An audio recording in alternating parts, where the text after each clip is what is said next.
Growers Show.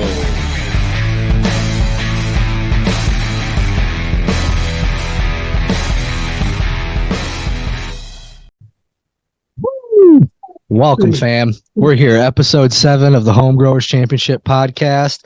Got a real special episode for you tonight. We're dropping our first 2025 judge on the podcast. He's our Rosin Judge. It's like Daniel Morningham, whatever the hell his name is, something like that. Farmington. We'll let him get into it here and tell you a little bit about himself before we start berating him and giving him the barrage of questions. Over to you, Dan. What's up, guys? Daniel Farmington here, Western New York native, Buffalo, New York.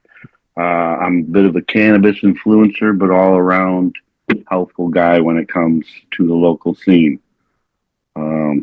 I'll leave it at that. We can jump into these questions. Oh, yeah. Thanks for coming on the show today, Daniel. We are truly grateful to have you as a judge. I know we tried to make that happen last year, but there was some conflict of schedule. So no big deal. No big deal. Glad to bring you on this year. We'd like to get to know, especially when it comes to judging, I feel like a lot of people are going to be wondering, granted, your name, you've kind of made it a point that your name precedes itself, but people, a lot of questions we got last year were like, why did you pick these people as judges, right? And so we're going to dig into your cannabis experience a little bit. So to jump right off, what was the very first experience you remember with cannabis? Or maybe when you don't. No. Yeah, so first time ever, just walking with a bunch of kids from the neighborhood. They were a bunch of older kids, and they were going to smoke some pot. So obviously, I was trying to fit in and join them. Really, that's all it was just trying to fit in with the kids around town. Once I found it, though, I was a full-on pothead. There's no doubt about that. I kind of made it my thing to do from that moment on. Hell yeah. My first time, I was wasted at a beer pong party. So he was like, oh, let's go smoke a bowl. I was like, all right, cool. Yeah, I guess I'll hit a bowl. And I did and threw up violently, man. I was already shit-faced. And if you're not experienced, that's not really the way to go, you know? Yeah, definitely not the first time. So I didn't. I wasn't hooked personally. So you stuck with it then after fitting in, you just kept it rolling. Hell yeah. Yeah, it was filled with laughs. I had so my brother, I'm the youngest of 5. So they're all brothers. So my like mid oldest one used to fucking trap around, and so he would always say, you're going to ruin your life if you smoke. You're going to ruin your life if you're smoking. And one day he threw like a keg party, and I'm like 15. I'm out there, and his girlfriend hands me a blunt. So first fucking foray into pot, and I fucking dosed down that blunt.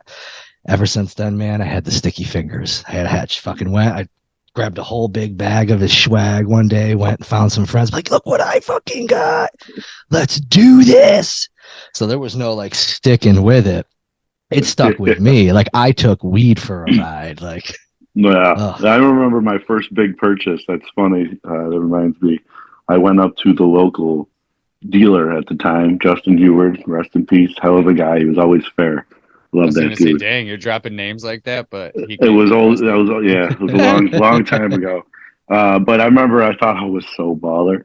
I came up to him after school. I went, hey man, you got a new weed? He's like, how much you want? I went, how much you got? He looked at me and went, how much do you fucking want? I went, $90. He gave me 9 bags and ran away. I was like, oh, okay. He was not that impressed, Joe. I thought I was like Don Julio or some shit, you know? Biggest bag in town. Yeah, El Chapo walking down the street.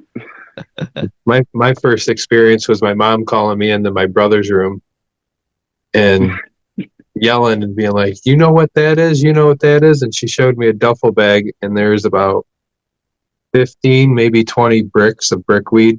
This was back in like 92, 93. And both my brothers were pretty much like, they're still OGs of it. And I got into it because of them. Smoked my first at 13 and didn't smoke too much really during high school. But after I got sick with Crohn's, pretty much full time. Does that make you feel good? Make you feel better? Oh yeah, for sure. Yeah. Helps me eat in the morning and stuff. And but yeah, I've had a long experience with it, and it's kind of like a family thing. Nice. Fuck yeah. So Daniel, are you? I kind of want to jump to question 3. I don't know if it's out of context. Whatever, we're gonna roll with it. Yeah, figure it out. I know you're big into the dabs, but do you still play with flower, or are you exclusively a dabber? So personally, I am only dabbing rosin. Like when I go and search out for anything, it's just rosin. But I mean, marijuana is the gateway to friendship. So when somebody passes me a joint, I fucking take it. Yeah. I've always been I'm a connoisseur, but I am definitely a smoke it if you got it kind of guy. Like whatever, roll up, let's do it. So, I joke about not taking joints from strangers, but if you pass me a joint, it's hard for me to say no. But yeah, I'd say I don't go out and smoke flower personally anymore. Not sitting home with the grinder and the tray rolling up. Nope, Let's go nope, rip this doob. nope. Don't even have a lighter anymore. It was funny. Someone asked me for a lighter the other day, and I was blown away. I was like, man, we haven't had a lighter or needed a lighter in a long time. Got the torch, though. They got the torch for sure. Burn up half, what do you need? Burn up half the joint with it. Yeah. It'll light. Burn a just joint keep or burn a sucking. house down. I'm like the exact opposite. Like I don't mind dabbing. Don't get me wrong. It's just it's not for me, and that's the same thing. It's just not for you. You still enjoy. It's still the plant. You know what I mean? You're still enjoying it. That's for sure. Tons of different methods to get that high, to get that feeling. Have you been in the hash rosin world though? Because like, as he said, he's only going for hash rosin when he's dabbing, right? And as somebody who got pretty heavy into hash for a minute, once you smoke good hash, you just can't go back to solvent concert. You just can't. And just can't. To be honest with you, the pain in the lungs, the hurt, the kind of spinny, almost high that you get from solvent dabs, in my opinion, you don't really get that whatsoever from hash rosin. It's significantly cleaner. That's spinny too. I wasn't really sure anyone else was getting that, but yeah, for sure. If I'll get ninja dabbed, or someone will go, hey, try this resin, and if it smells good, I know there's good resin out there. Yeah. Matter of fact, I know from what I've been told, when you do the resin right, it's better. It's all a matter of opinion, I'm sure. But so I know there's good stuff out there, and I'll try it. But man, it does. It fucking gets me all dizzy, and sometimes even just like an instant headache. So it seems to me, and I'm at least nasally, I'm fairly experienced when it comes to solvent dabs, live resin, even just some of the batters, shatters. They pretty much all predominate that citrus terpene, right? Like every once in a while you get a funky one, but most of them carry that citrus, and that limonene is typically what contributes to your sativa effect, right? So if you're essentially overdosing limonene, I could fully see why that would contribute to that makes sense. A spinny head, right? You're literally taking it to the head. You're just going crazy. I try hash. Maybe just too much. Yeah. What's funny about that taste too? This is what's rough, is that same taste is in bad resin, and so when I found good resin, there's something about that taste. It was just, I can't get past it. For me, I'm like associating it with the bad resin, even though I know it's not. It just comes in both forms. that flavor. Whenever I taste it, I'm just like, oh, I hate this.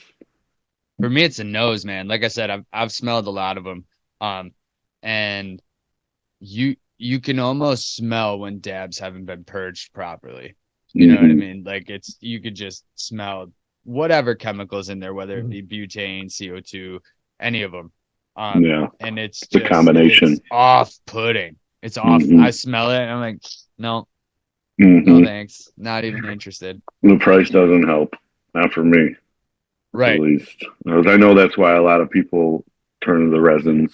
And I know if I was ever dead broke, I'll be outside of the cheapest dispensary collecting change for those $10 grams if I need to.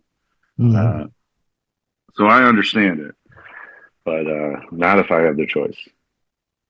Well, you're also fortunate enough to have made friends with a lot of hash people that I'm sure if you were broke, they'd be like, bro, just have some hash, please. Smoke this. You don't ask yourself when you're hungry. I hope we don't ever have to find out. Right. No, honestly, it's more of the process and setup and the having so much with you. You don't. Yeah, I don't know. I feel like people to properly the dab rig and then yes. But you can just get a Puffco or a Carta or they got a couple nice Yokans now that are okay for dabbing. I'm not gonna say that they're a Puffco, Carta, or Dr. Dabber by any means, but they're handheld, they're small, they freaking let's go, and they'll do the trick for you. Do they make things that have like sort of you could put as much as you need in like one little pod, like drop something in and it's like a one hit it and it like flies out like a shotgun shell? Because that's what I need it to be. I need it to be like that, like pop it in, do my thing, eject. They're definitely getting there. Yeah, no, I think I have to agree with you a little bit. There is a little bit of a nuisance when it comes to not just grabbing a pack of papers, a lighter, and a bag of weed. It gets easier because you can use quartz castles or just other things that makes dabbing a little bit more convenient, but the packing up process will never be easier than a lighter, a rolling paper, and a bag of weed. I mean, that depends who you are. If you're a newbie on the stage and you freaking like, not even newbies, man. My wife tries to roll a joint. I've never seen her get more pissed off than when she just can't fucking get it to stick. And that's not true. She gets a little more upset when I take it from her and get it done in a minute. But yeah, I always roll pregnant joints. Once I learned to close it, I stopped learning. I was like, good enough. Park it up. Yeah. Yep. That's one thing I pride myself on my joint rolling ability. Yeah. I'll roll you a perfect cylinder all the way down. I mean, I use a crutch, but I think it helps with airflow. And I don't use the crutch to roll it. So I call it a filter, but just for relevance to people, it's a crutch. A crutch. So obviously, hash wasn't your first introduction into dabbing, right? Oh boy, this story. Were you in it back when the dabs were black, bro? So I might not have been too informed at the time, so I'm not really sure who was all into dabs and who knew this yet or was doing this yet. But so like I wasn't even told about dabs when someone busted out a PVC pipe and an ounce of weed. Yeah, they used PVC pipe the first time. And an ounce of weed, and buddy was like, dude, they're doing this in California. I'm like, what is it? It's like, well, they spray the butane through it. It leaves behind the sticky, gooey stuff, and then I resell the bunch to some dude in the east side. I was like, wait, what? Not the coolest guy in the world. Anyway, though, I was helping this dude trim, and this is the situation I was in. So they're spraying this fucking stuff out of PVC pipe. Using butane cans? Using butane cans. It's coming out the other end. I'm seeing it all happen. I'm very excited. You know, can you imagine? I'm like, this is really fun. This is pretty awesome. You know, I'm not thinking butane or something like that. Right. They're like, it evaporates. I'm like, sweet, cool, let's go. And that was long, and it was long enough. Let's see, my daughter. It had to have been about 12 years ago, I would say. And they were green, right? Like real green. What? I remember my first dabs were like Oh no, it was dark gold. green, and It when was it was thick, it golden. was black. It looked like, so from what I know now, it looked like it was about to make some great chatter. Okay. I'm pretty sure, based off of what I know now. But they didn't know, so like we dabbed in the same day. So I'm pretty sure the butane wasn't out of it, and the temperature was through the fucking roof. It was definitely a red hot fucking nail.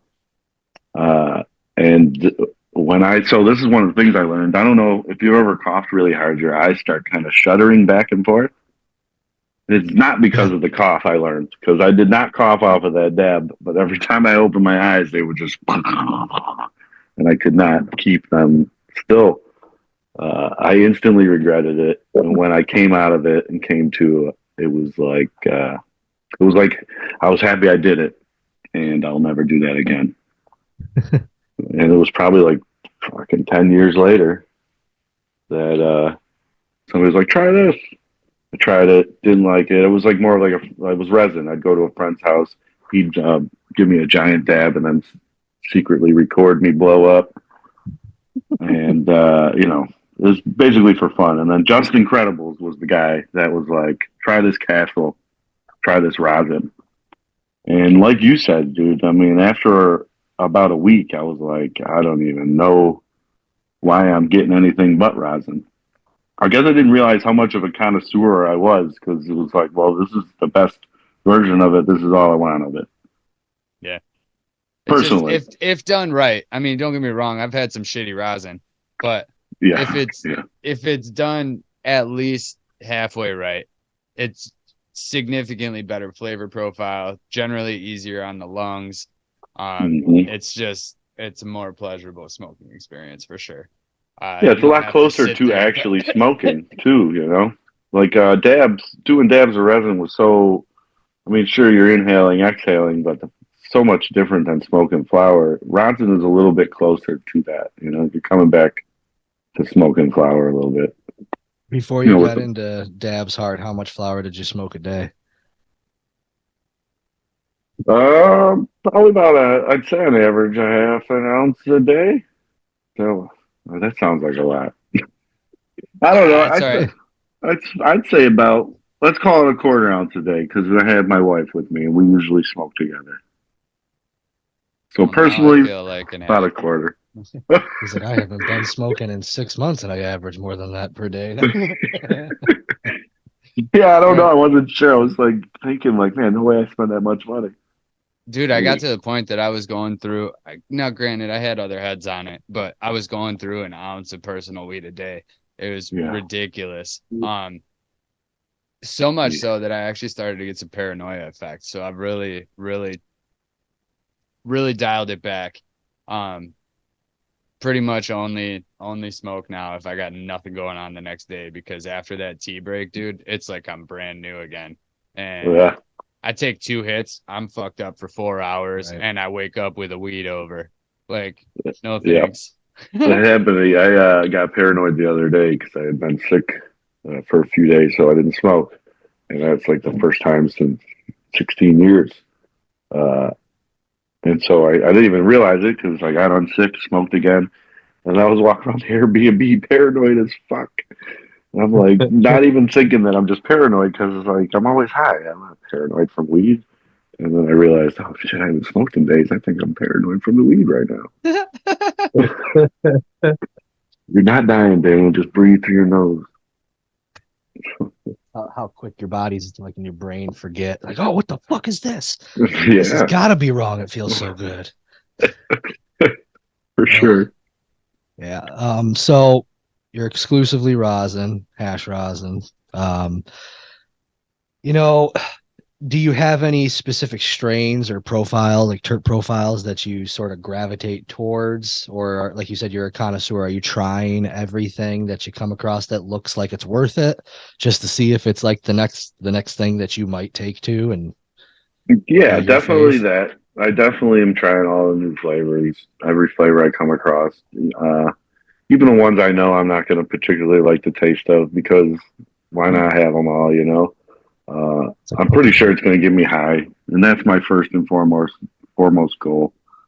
So if it's not my preferred flavor, then whatever, as long as it gets me lit. So I will try them, but I tend to stick to the fruities, and guava is got to be probably my favorite without a doubt. Reigns supreme. I always liked the for a while Pie-Ho was popping up a lot, and that one was like that cart that you brought here like 3 episodes ago. Me and Rob destroyed that thing between the both of us. That Pie-Ho, it was fucking good. Even the hash though. I mean, like I'm telling you, the terps just come out way better. And I've been a GMO junkie since it hit the scene. Like that funky, garlicky, nasty for whatever reason, whether it's flour, rosin, that's like my. But yeah, GMO that, is a pretty good example because I respect the fuck out of GMO. It is one of my favorite flowers. That being said, definitely not my taste profile. But how can you not respect the fucking plant? You know, that's a hell of a, or anyone even willing to grow it. You know, especially with the different variants. Everyone's saying that they have it. You know, is yours going to be a GMO, or are you just growing something that smells like a GMO? So when the GMO is out there, I have no choice but to give it its full respect. But not necessarily my flavor. Doesn't even make sense to me. You want me to breathe in garlic, mushrooms, and onions? I don't get it. I don't mind the garlic. I like the there's garlic. Definitely. I don't want to try and articulate it properly, but that name isn't actually from garlic, mushrooms, and onions. And I would love to try and elucidate the actual story, but it's been a while since I've listened. I first heard it on a couple different podcasts, right? And then decided to look it up myself, and I want to say it's supposed to be a play on like genetically modified organisms. You know what I mean? And just happens to have a fucking heavy garlic terp profile. It's maybe I don't know. Maybe whoever I heard it from is fucking wrong. Maybe I'm fucking it up. Maybe it is garlic, mushrooms, and onions. But that's definitely what I first assumed when I had learned, found out about the strain. My first thought was genetically modified. But then someone was like, "No, man, garlic, mushrooms, onions." I'm like, "Whatever, gets me high." Yeah, right. Smells fucking gross. Let's smoke it. Let's smoke it. Let's breathe it in. Like what you said. Like kudos to those growing it who are willing to grow it. Have you ever grown? Did you ever have like a grow life? So me and my cousin Eric in Riverside once put a plant in the basement and made a concoction out of raw eggs and some other shit and thought we were geniuses. But past that, no, I have not. No, I have not. Although recently I've been thinking about doing it just because really I see a lot of people blowing up on their first one. And not that I mean blowing up like I'm not trying to get popular off of it, but doing They're good. Actually dead. They blew up. Yeah. I see people doing really good on their first fucking try, and I'm like, well, shit, maybe we should at least give it a first try. Right now, though, everything's just so damn busy. I think when the kids are finally out of the house, Your kids? My youngest is 10, so I have some time. Yeah, but I'm almost there though. My youngest is 4. It's not even that them not even them in the house because we can probably do that properly. It's just the time, really. Busy, man. I get it. It is. It's like any spare moment, a hit every once in a while, right? Yeah, and anytime someone's like, "Hey, what are you doing on Friday?" It's like, even if I don't have plans, I should make some with the children. There's not a lot of time throughout the week and shit. We all pray for school to come back along, and then it does, and you're like, I never see my kids.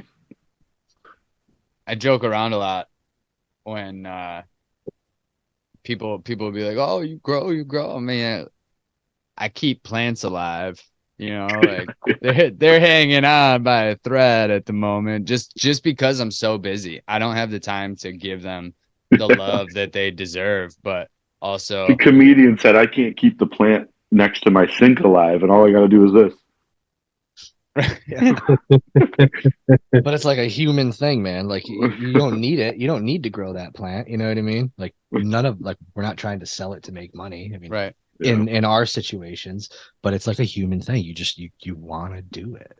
Yeah. Like you said, like you have no real desire to sorry. do it, but you're like, oh, maybe I should do it. Should, yeah. It's just Yeah, like for sure. I mean, people. I've been around enough grows too, where like whatever that feeling that you guys talk about, that the plants radiate, I've 100% felt that on somebody else's grow. And so I do think like that would be quite rewarding to be able to pull that off on my own, even if it's not the most beautiful bud. Like you said, if it stays alive, I think I can be proud of that. It is, man. It's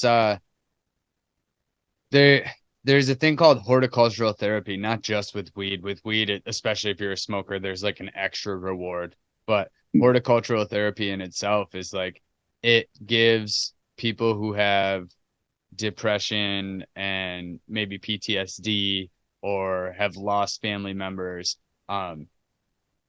it like gives you a purpose, right? Because now you're responsible for keeping something else alive. And then Yeah. added benefits, having your hands in the soil. It's not the same as being outside, but it's still good for electron exchange and whatnot, and helping the body sort of reinvigorate itself. It's a beautiful experience if you can dedicate time to it. Now, if Yeah. you're doing more than your time allots you to handle, it then turns into a stressful experience. Don't get me wrong, but Yeah. when you know you got to go outside to do something, like you have to do it, but you're just like, Yeah. I'm not fucking going. I'm not going out today. I'm not. It's I hope they're alive tomorrow. I hear you. They're plants. So- They got a day. Yeah, right. so is the cannabis space like full-time gig for you? Yeah. Other than trying to squeeze as much time in with the kids, yeah, it's cannabis and kids. That's about it. That's about yeah. it. You know, it takes a lot. I'll say I am trying to do the influencer thing, and as you can imagine, it doesn't pay that well. So I have to keep myself busy in other areas. Yeah, for sure. And then talk. The kids are getting old, so every bit of time that I'm not canvassing, I'm thinking, gotta get on it, gotta get on the kids. So, yep, very full time. You make some fucking awesome content. Yeah, though. you do. Anybody who Appreciate is that. not already following Daniel, make sure you go ahead and go check out his Instagram. The link's going to be in the description Yeah. at the bottom of the show. But he makes some funny shit, man. You gotta go check. What's your favorite reel you've ever made? The one where I'm driving in the car and I'm like, I beat the horn. I go, get out of the road. You're gonna fucking kill someone. And then I shake my head and bust out the rig and start heating it up while I'm driving. I saw the one that you just posted a little while ago in the car. You're like, I'm definitely a passenger. Definitely not driving. And I am definitely not driving. Yeah. Yeah. See my CBD dabs. yeah, this is CBD dabs. I'm always worried doing because the company's gonna be like, I don't have fucking CBD dabs, bro. So since we're back on the hash topic, perfect time. Looking into judging this year, what is it that you look for in good hash rosin? I know you mentioned that you personally like fruity flavor, but outside of that. So I'll circle back to the reason I signed up for pot. Getting high, man. That's the first and foremost thing I'm looking for in rosin is getting me high. Specifically, the ones that get you high twice. I don't know if that's happened to you, but a rosin that you taste and go, oh man, that worked good. And then it hits you again. Fucking love that. Love that. For me, I don't know what terp is doing that. All I know is some rosins taste good and will get you high. Some rosins taste good, will get you high, and then get you high again. like within 30 seconds. So that's my main criteria for me is how high does it get me? And then of course, flavors true to, well, I guess not true to like what I like, but just different flavors, man. I would love to see a savory one blow me away because that's not my flavor. Right.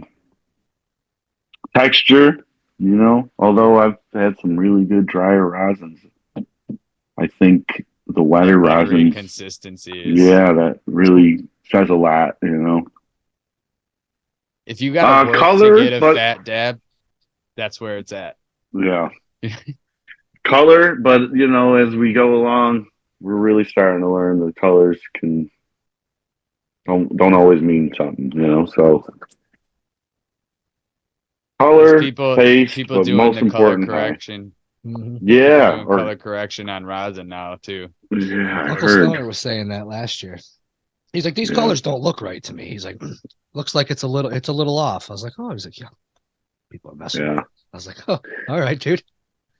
He's like, Yeah, I don't know. just- Some of the lighter rosins too. I don't know if it's just me, but sometimes I get this.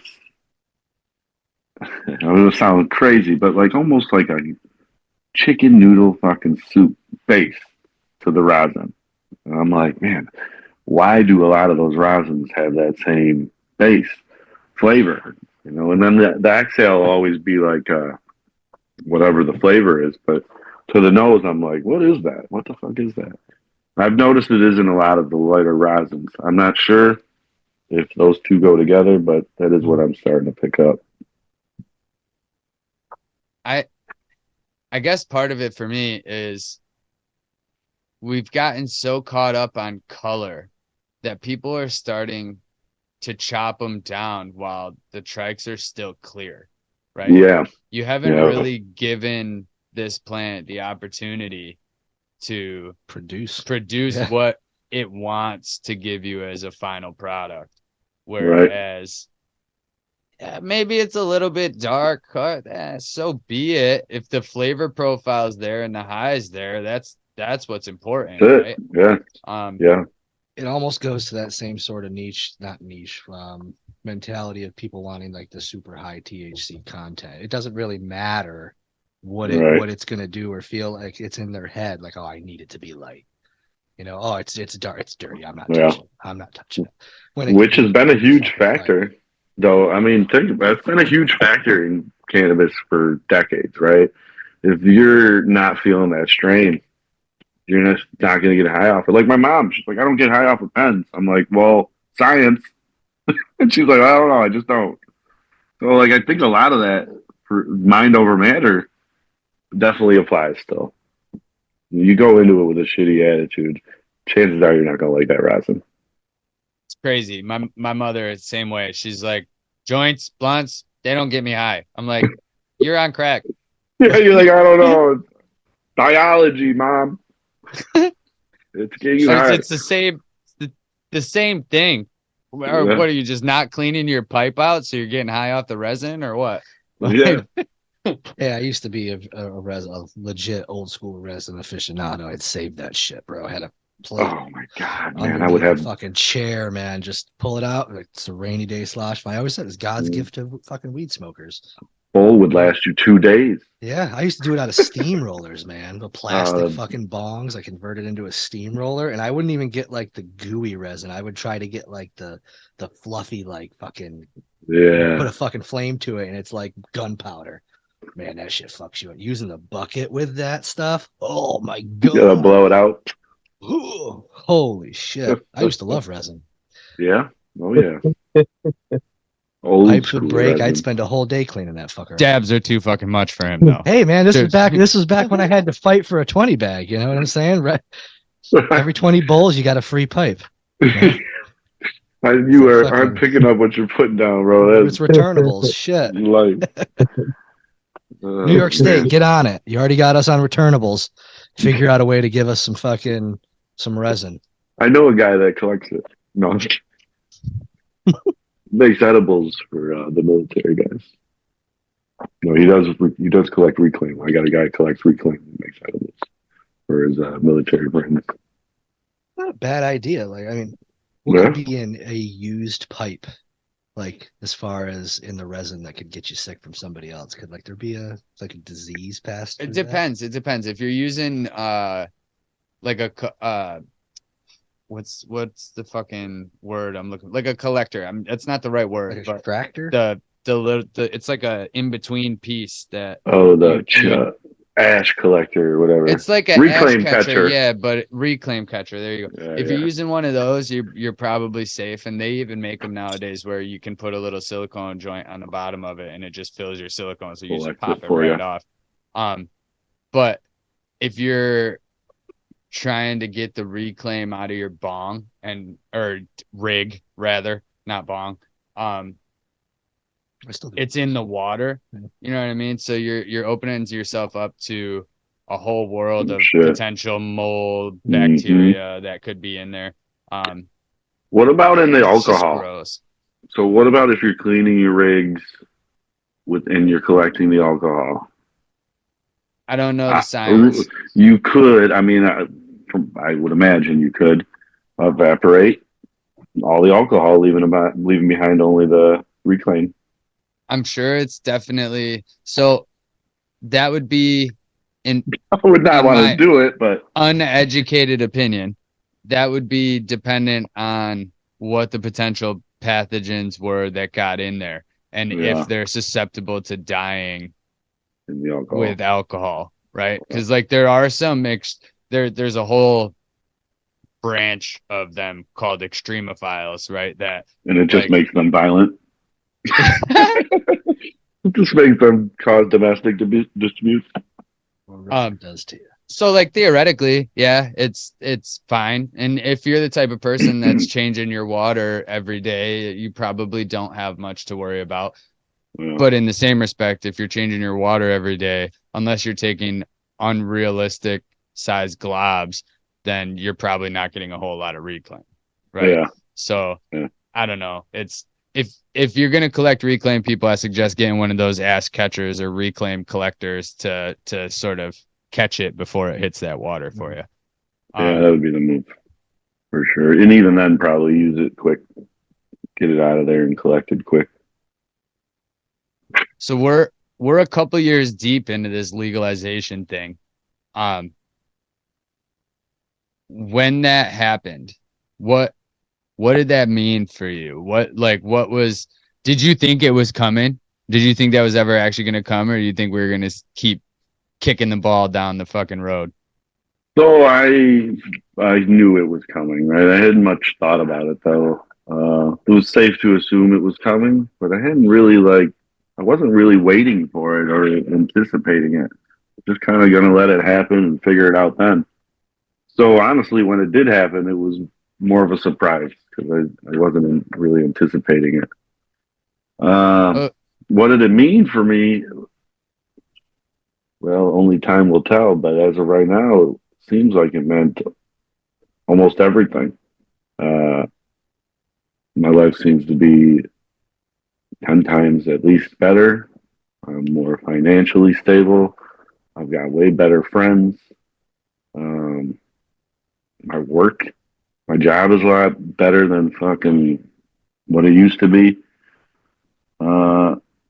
It's just all around great. I mean, honestly, I feel like for me, my path was connecting everyone that was doing it before legalization, bigger plugs, to the people that are new and doing it. Like, so for instance, I went to an event, right? First event was the Mayor of Buffalo's event, and I suspected I'd see a bunch of homies that I knew that all had pounds and this and that, have been doing their thing for years. And when I got there, not a single one of them there, not a single one.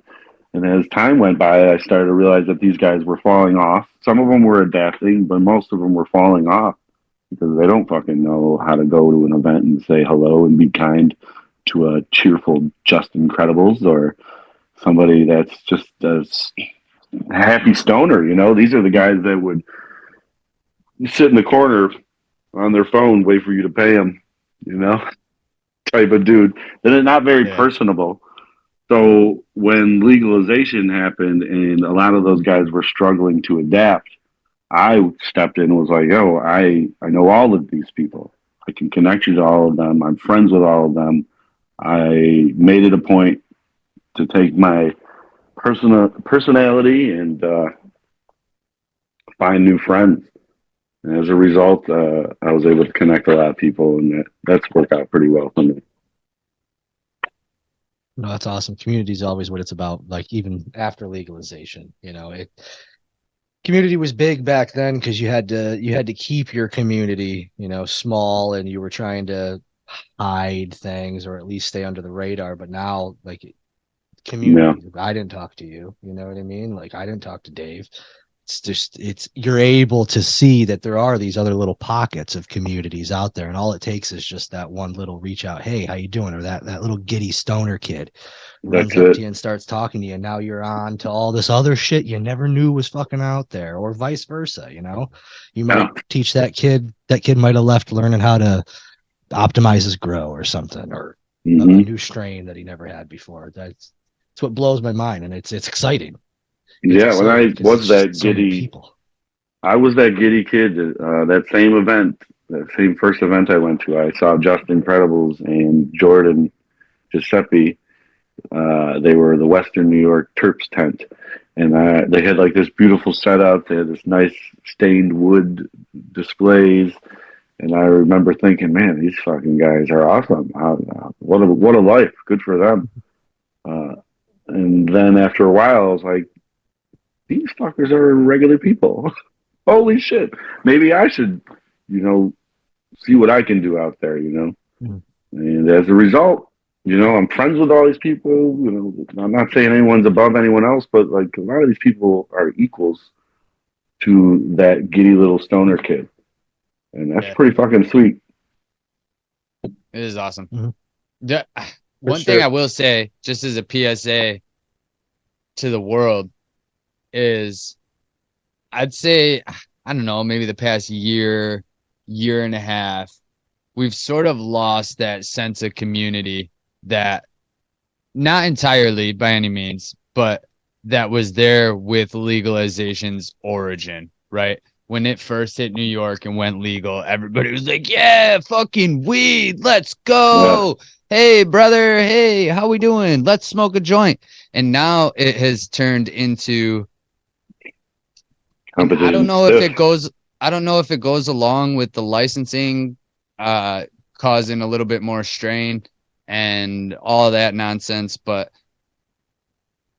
it seems like there's a lot of infighting and trying to cut each other down when at the end of the day, just focus on you. Just do Yeah, what you need to do to be a better you. Don't don't act like these fucking crooked ass politicians who had this shit illegal for the longest time anyway and cut each other down. Be better than that. Be a community. Because at the end of the day, big cannabis is here. And if you hmm want to stay relevant, we're gonna have to stick together. Period. no choice. You talk to a wall yourself. You be talking to a wall yourself.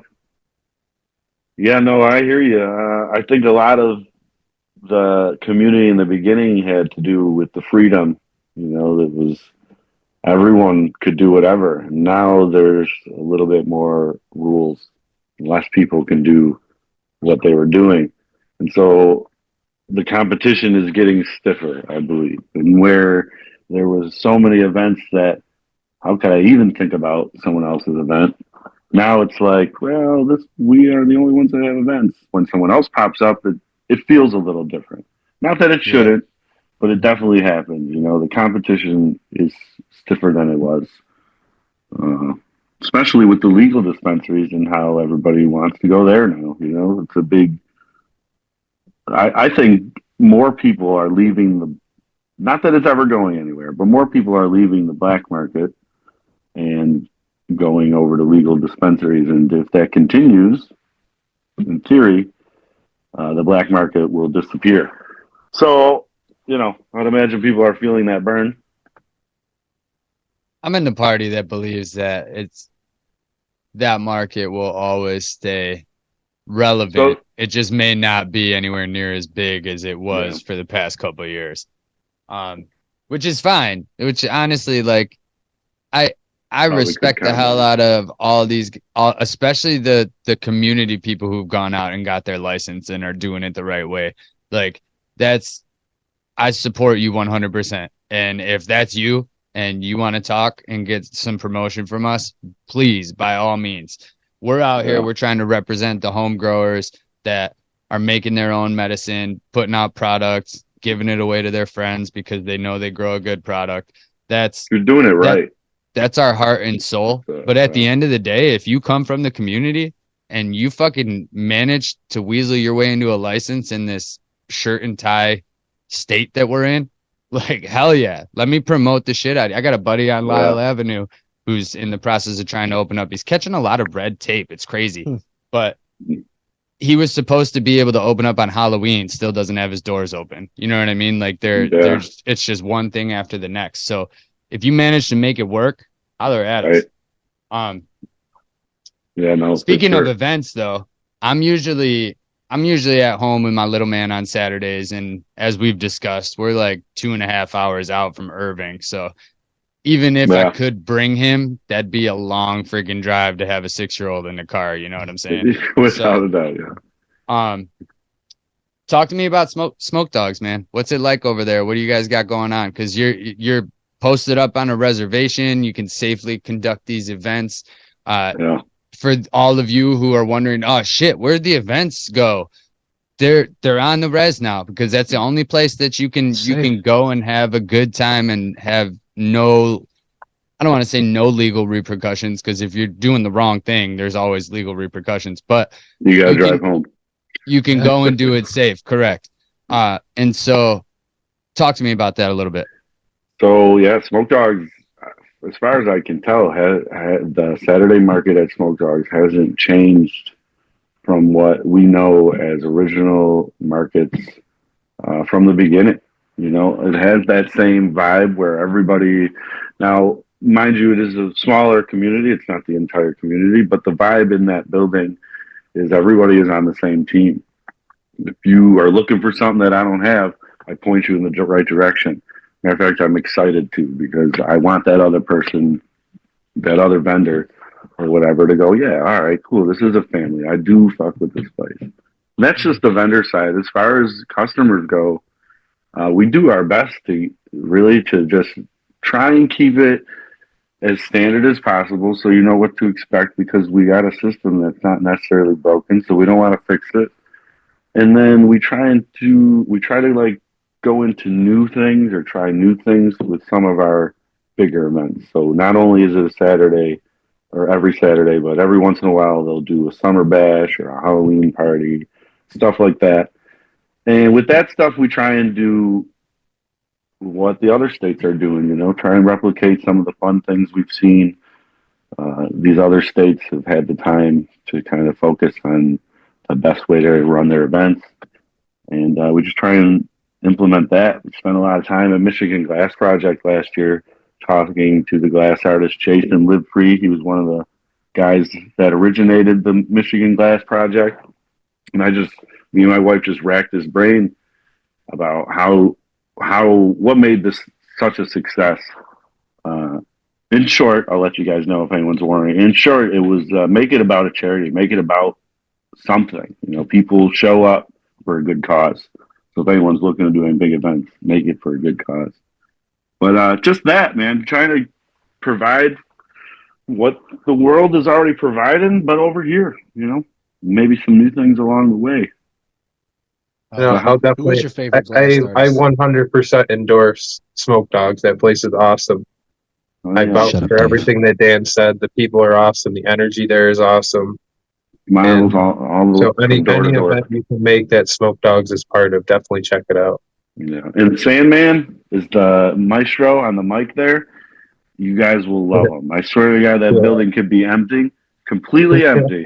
You show up to just him on the mic, and you'd be like, I fucking love this Smoke Dogs place. Hey guys, Daniel Farmington here. You find yourself in and out of rehab and unable to make your life happy? I want a days for all of your successful, happy days. This podcast is sponsored by Rehab Premium and the One A Days brand. Everybody could use a little rehab. Fucking nice and smooth. I've had great reviews from anybody I've given them to. Yeah, they definitely got to work a little bit because I'm getting higher off of them. So gotta be. Through your screen? That's awesome. It's working. No. Before Dave rudely interrupted me earlier, and I had to tell him to shut up, and he didn't. Who is your What? favorite glass artist? Since you're a glass head. Oh, slightly. So I came up with a top 3. Space Glass. Check his stuff out. He does the sculptural work, but fucking perfect. You know how sometimes you'll see a Simpson character and go, "Oh yeah, that's cool," but that's like the '90s Simpsons, you know, because Yeah. it's maybe just a little off. No, full respect. Again, full respect. I couldn't do it, but they're always just a little off. Space Glass is fucking perfect. I'm not sure if he just messes up and sometimes what throws him away, or if he just never messes up. But all his sculptural work is so fucking on point, and most of it is like Functional. 90s nostalgic stuff. No, it's more sculpture. He does half and half, I'd say, because he does a lot of cool shit. But Okay. but the more like actual like what's the word I'm so looking his for? ninja like in Ninja Turtles, he does a lot of Ninja Turtles, and they look exactly like a fucking Ninja Turtle should look. Now as far as function goes, he might put like a gill down stem. Are you familiar with the gill? Is instead of it going down the middle, it's attached and runs along the side, kind of spirals down, which is pretty cool. Helps with the function. But yeah, so Glass would be my number 1. My number 2 is the hometown hero, Aaron B. Glass, and He kills it. he kills it. If that guy didn't kill it, though, he'd still be my number 2 because he's one of the nicest guys in the world. Honestly, has the best attitude that you'd want from anyone. He's talked me off a ledge a few times. I fucking love Aaron B. Glass as a human I'll being. pass that to Sizzle. That being said, blows exceptional glass. I was fortunate enough to grab man, what was that event? Hemp Fest, right? Hemp Fest Yeah. this past summer. I actually won his bong in a raffle. It Oh, was nice. freaking awesome. You win Yeah. raffles, man. Like you're a raffle fucking guy, dude. I make my own Yeah. luck. Yeah. I wonder why you're always tagging me in posts. He's got like Kinda his would. like a little fucking AI computer that finds giveaway posts and fucking just 1,000 fucking entries. Yeah, so Hempfest is actually done at Skyworld Smoke Shop, which is the glass studio and glass shop that Aaron B. Glass blows out of, which I should mention, if anyone's listening, is super fucking cool. You can see all of their torches from right at the counter, and they always have someone melting. All those guys are super friendly and will answer all your questions. That place is the shit. And then number 3 would be Hardcore Toke because his functions are like nothing else I've ever seen.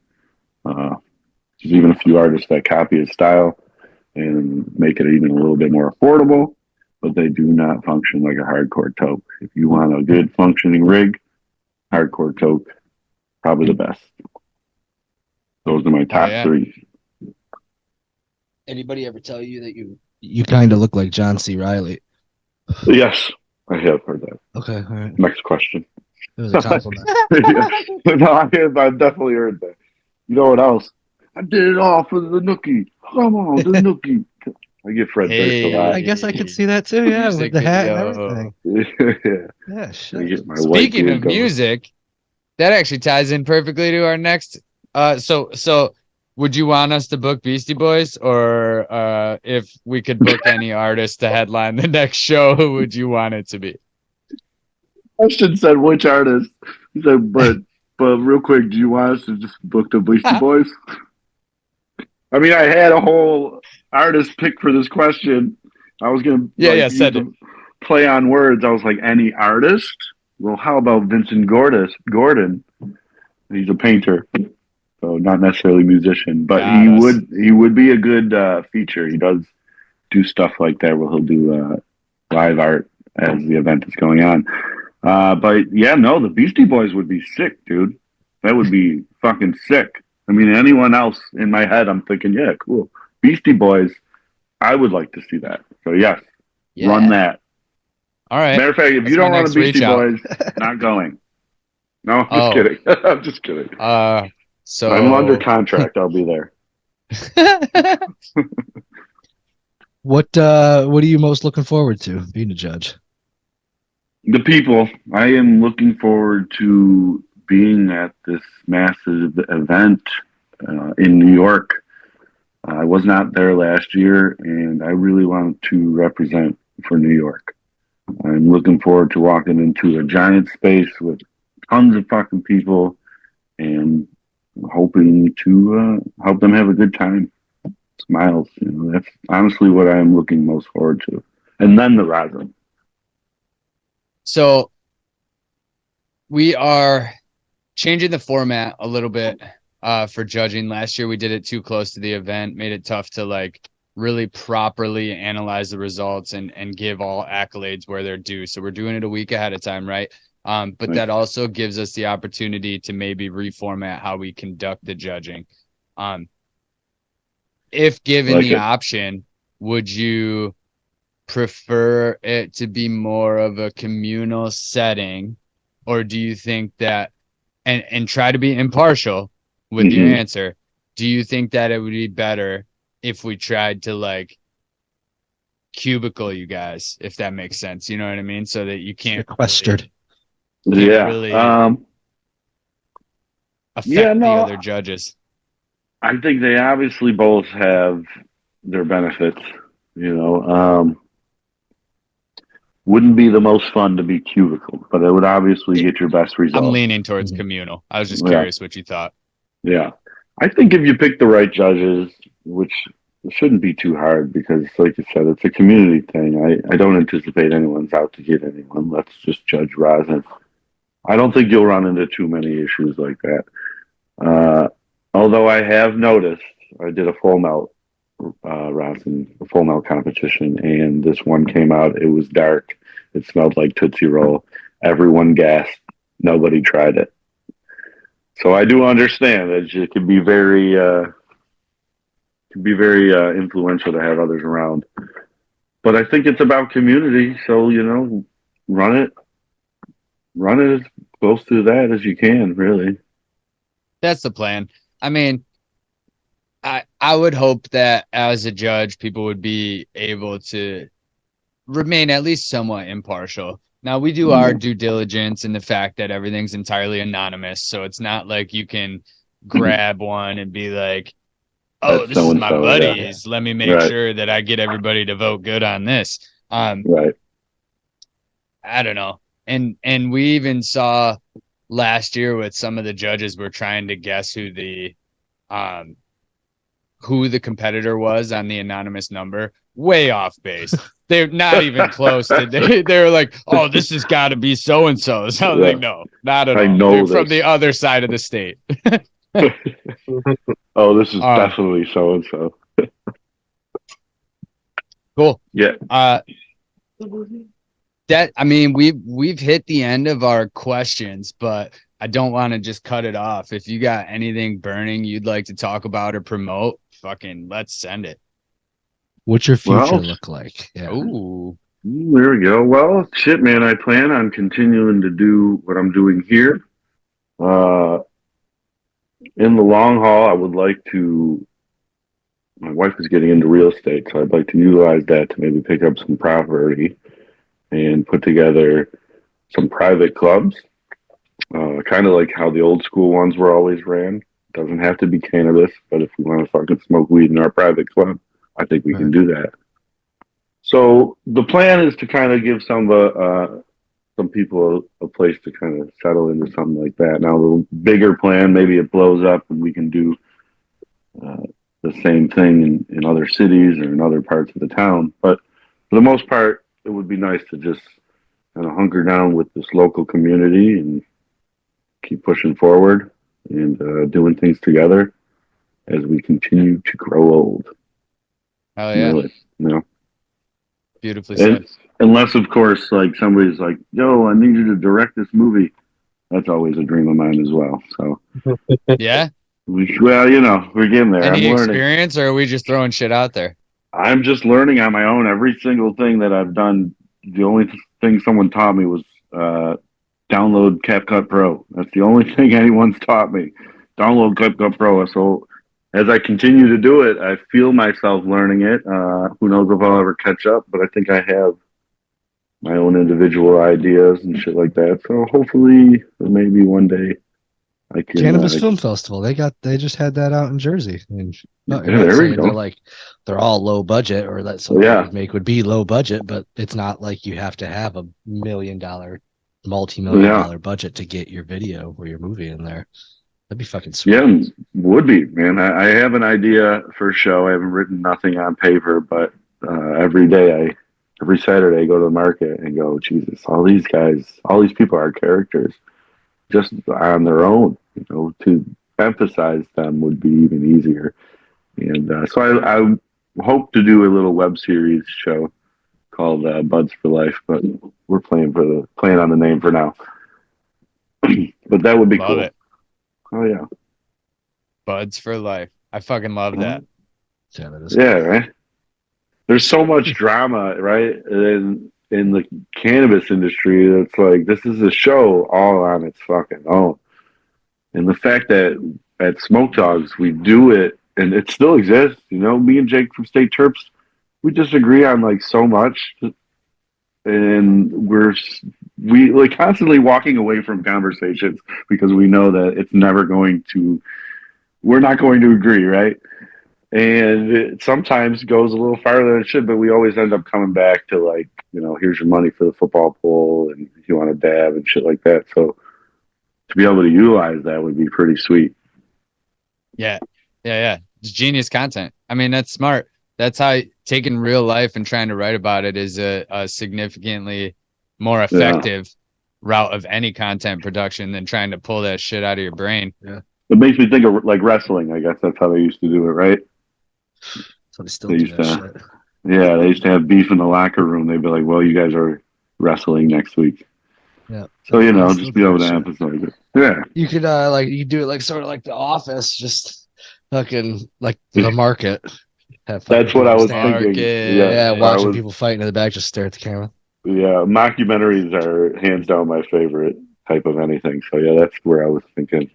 Yeah, that's little interviews and shit, confessionals or whatever. Yeah, Dave, what are you up to though? What are you? He's spraying his tell me something. I swear to God, he's spraying it. Well, are you sleeping? Did you just Derek it? No, I just been listening. You told me to shut up a while ago, I guess, or something. So I didn't want to interrupt you, I guess. Yeah, it's the only time you've ever listened to me in your life. No, I was just listening. But I'll be up in Buffalo. Maybe we can get together. I'll be there. What is it? The 13th, Steve? Or SUNY? Yeah, no. So yeah, we're sponsoring that SUNY Niagara Cannabis Conference. If you want to go, by all means, go. Go eat with Dave on Monday. It's 10. It's like 10 or 11 to 7. So just so you know. Yeah, it's like lunch and dinner infused CBD dinner or something. Gourmet infused. This coming Monday, right? CBD. No, the 13th. No, I think it's the 13th. Okay. 13th, yeah, and then the 14th, I guess, just like a big. I liken it to like an e-can. Just it's probably not as big. Yeah. Tickets aren't. Yeah, no, that's pretty cool. Getting involved with like a SUNY event. Yeah, for sure. Time, yeah. Didn't they do that last year, right? As well? Oh, I didn't know. I didn't know. Maybe not. Year. They did something last year. Maybe it was similar. It seemed pretty dope, though. So, fuck yeah, Dave. Interesting. I gotta say, bro, when we talk about community, you are a staple of that because it's not very often that people go out of their way and reach out to others just to see if there's a shoot that fits, And so I appreciate you every once in a while hitting me up and shooting the shit and seeing where we can match up and do something positive. You're one of my favorites, bro. Oh, I appreciate that. Yeah, I just now shut up. No, I'm kidding. No, it's just my goal is just to have the best community we can have and try to do my best to be a part of it, in a positive way. Well, you do a good job at it, bro. You do. Thank you. Killing it. Oh yeah. But you guys as well, man. This podcast is fucking dope, yo. It's very relatable. It doesn't make me feel like I have to try too hard to fit in or watch or listen. You guys do a hell of a fucking job. Yeah, It's Thank just you, a bunch of it's like a bunch of stoners sitting in the basement smoking together, Foreman's that's what we Yeah. talk basement. about it. Yeah, we tried to do that. Couldn't fucking Yeah, get everybody it. said they were going to do that, but when someone does it, good shit. Appreciate you. Well, Yeah. yeah, we appreciate you taking the time out of your night, jump in here. Everyone's gonna love listening to you. I mean, they already know that you're the Rosin Judge, but they didn't know Yeah. that you look like John C. Riley. They do now. I But think I no, want to yeah, try I me mean, some of that marijuana. yeah, no, I ready to set sail. I don't know. It's like when he's pounding the wine. Here you go. Yeah. Couple closing remarks. I'm going to shout out Root Nerds for always supporting. Looking forward to them. Shout out to Dino Myco as well. They sent us a package that's going to be going out. I think we were talking about, I think it's going to be going out to the contestants. Yeah, this actually, year. we're hooking them up. So hooking them up with some product from Dino Myco and more to come. Yeah, well, Root Nerds actually, we just solidified it. He's going to Mark over at Root Nerds is going to provide the People's Choice flower and the flower winner, each with one of the full sprout units right here. Sick ass little germination puck. Hell yeah. Cameras aren't that Okay. high quality, so I'm not going to try and open it up and explain it to you. But I can put a Wanna little know how- infographic right here. And if you want to know how that works, just go over to the Instagram page. Steve did a video a while back. You might have to scroll, but it's okay. You'll have some good Yeah, content along yeah. the way. Check out that Instagram. Check out the website. Got some merch on there. Definitely want to get into that if you want to rock the swag at the championship. We'll be giving out. I'm gonna just commit to it so that we have to. We're gonna be giving out a bag to everybody, so you got something to put your products in as you're walking around. And Daniel, man, thank you so much for joining us tonight, dude. Thank you guys for having me.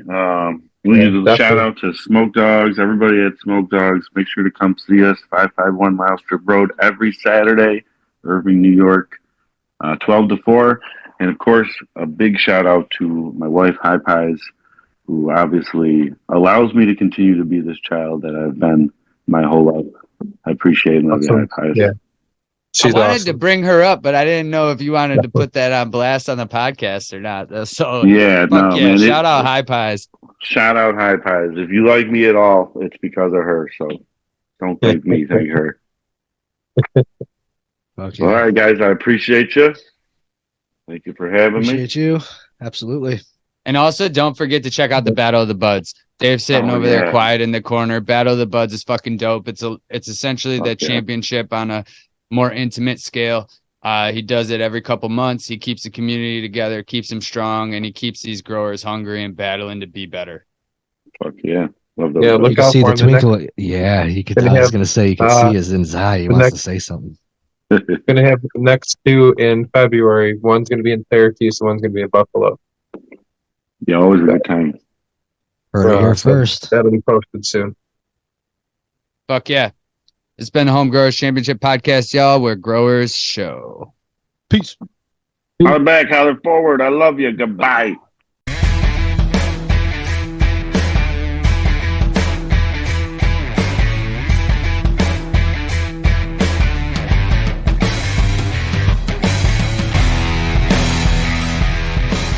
Where growers show.